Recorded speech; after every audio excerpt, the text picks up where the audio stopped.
I'm Gabriella Domini, and here I'm dancing in Christopher Wheeldon's Scènes de Ballet. In the first few notes of this pas de deux, a young girl is left on stage. She runs over to a bar that cuts the stage on a diagonal, and this bar creates almost an illusion, as though the left and right sides of the stage are mirrored images. And it's as though this young student is envisioning herself in the future as a grown ballerina. And at the time that we performed this, me and Davide were just students at the School of American Ballet, dreaming of joining the company one day. So having the opportunity to dance on that stage as a student was so special and unique.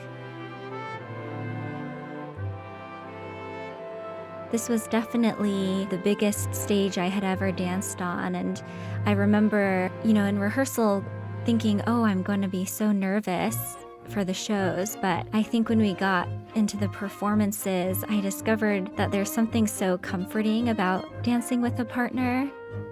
You see in this moment, me and Davide kind of smile at each other, and I remember looking over at him and knowing that there was this kind of mutual determination to do well for one another. I wasn't so nervous about doing well for myself, but I really wanted to be my best for Davide because we had worked so hard together, and we just enjoyed dancing this so much, I think.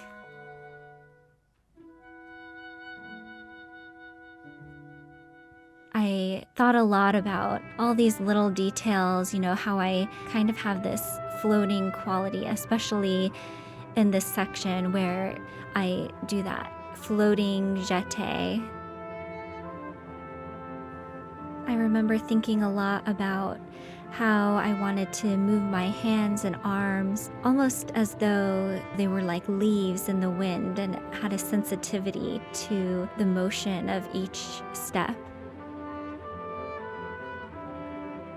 And I always loved this part coming up where we embrace each other. And I always thought there was something so tender about that moment. We're supposed to be this girl's vision of being a grown ballerina. And suddenly it was as though that vision had moved into present day. And I was living out that dream for myself.